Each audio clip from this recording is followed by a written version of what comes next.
네, 김영환입니다. 크리스찬 부모학교 책을 쓴 유영혁 저자는 자녀를 제대로 키우고 싶다면 자녀를 키울 때 자신의 생각, 주위 사람들의 가치를 따라가지 말라.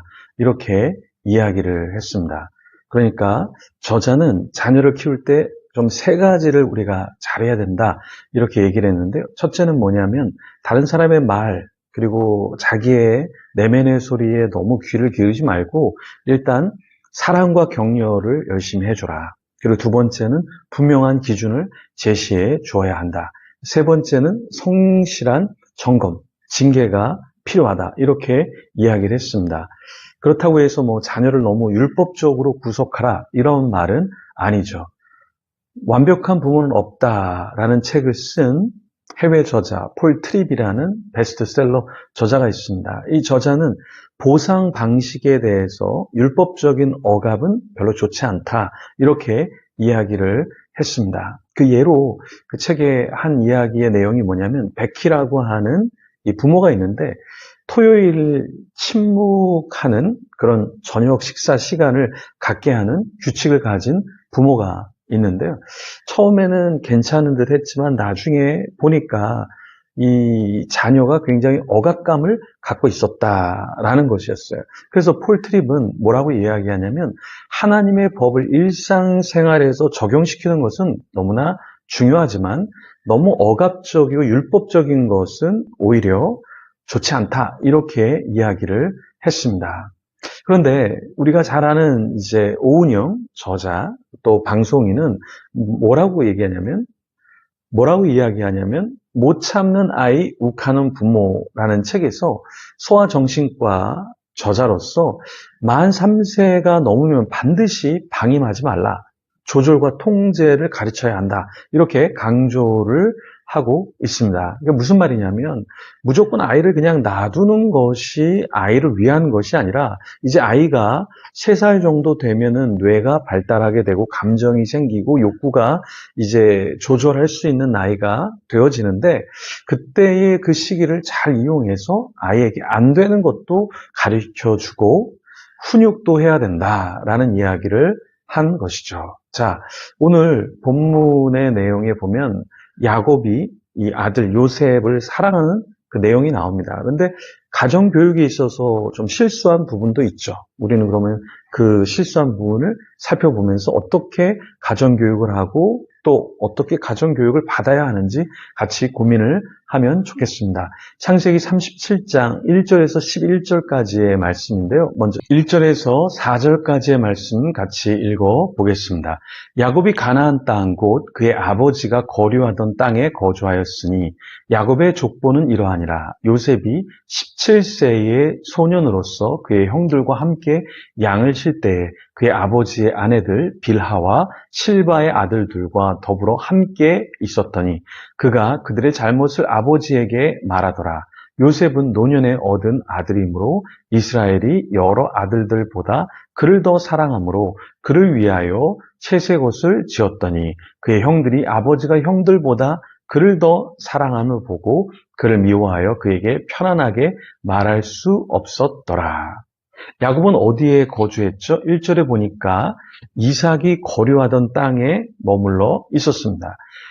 야곱의 족보 중 특이한 부분은 무엇이었죠? 2절에 보니까 요셉이 17세 소년으로서 형들과 함께 양을 쳤는데요.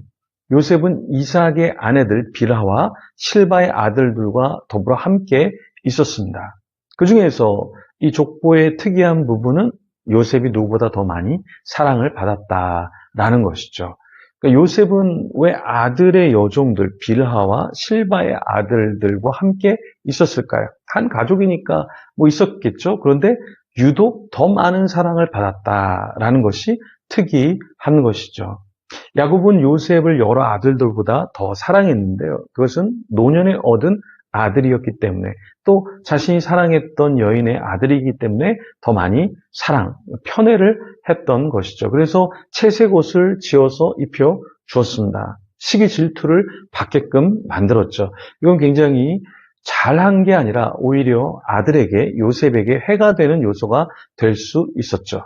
네, 너무 구별되게 편애하는 것, 그것이 별로 좋지 않게 상황을 몰고 가게 만들었습니다. 요셉은 또 꿈을 꿨는데요. 이 꿈을 꾸면서 형들에게 이야기를 했어요. 그러니까 조금 시기 질투나는 꿈이었다면 그냥 아버지에게나 혹은 자기 자신이 삭히고 있었으면 좋을 텐데 너무 많이 자랑을 하다 보니까 형들에게 미움을 받았죠. 우리 이렇게 말씀 묵상하시는 분들 중에서 똑똑한 사람도 있고 또 돈이 있는 사람들도 있고 세상적으로 자랑할 게 좀 있는 분들이 있을 수 있습니다. 그런데 그것을 너무 대놓고 많이 하게 되면 어떻게 될까요? 네, 미움을 받게 되겠죠. 그래서 그런 것들을 너무 드러내지 않는 것이 좋을 수 있다. 네. 자, 그러면 요셉은 형들에게 자신의 꿈 이야기를 했는데요. 그 내용이 무엇이었죠? 6절에서 7절 말씀을 보면 밭에서 곡식 단을 묶는데 요셉의 단은 일어서고 형들의 단은 요셉 단을 둘러서 절을 했다. 이거는 결국에 요셉이 대단한 인물이 되고 형들은 고개를 숙인다라는 내용이었죠. 형들이 왜 요셉을 미워했을까? 이거는 뭐 너무나 우리가 뻔하게 알 수 있는 내용이죠. 아버지가 너무 많이 편애하면서 사랑을 했고 또 요셉 자신도 자신이 꾼 꿈을 형들에게 이야기하면서 어떻게 합니까? 시기 질투하게 만들었다라는 것이죠. 요셉은 또 꿈을 꿨어요. 그리고 또 누구에게 이야기합니까? 요셉이 해, 달, 11별이 자신에게 절하는 꿈을 꾸고 또다시 아버지와 형들에게 말을 했다라는 거예요. 그래서 우리도 이 자랑, 이것을 좀 조심해야 합니다. 내가 이 정도 사람이야. 내가 이 정도로 뭐 대단한 사람이야. 나 똑똑해. 나 경험이 많아. 나 이런 일 해봤어. 이게 결국에는 우리를 축복해 주는 것이 아니라 오히려 우리에게 족쇄를 채우거나 우리를 시기 질투의 대상으로 만들 수 있다라는 것입니다. 그래서 조심해야 되겠죠. 이걸 조심하기 위해서는 끊임없이 우리 자신을 드러내지 않도록 우리 자신을 죽이는 훈련을 해야 되겠죠. 지금까지 못 해왔다면 괜찮습니다. 이제 앞으로 우리가 조금 더 우리 자신이 하는 업적, 우리가 갖고 있는 재물, 우리가 갖고 있는 경험, 우리가 갖고 있는 인기, 이런 것들을 내세우지 않는 우리가 되면 좋겠습니다. 그런 여러분과 제가 되기를 소망합니다. 우리 이 시간에 같이 기도하면서 나의 의, 나의 자랑, 나의 나됨, 이런 것들을 좀 내려놓고 주님이 나에게 은혜를 주셨습니다. 이것을 또 고백하는 우리가 되기를 소망합니다. 그런 자가 되도록 같이 기도하며 하나님 앞에 나아가겠습니다.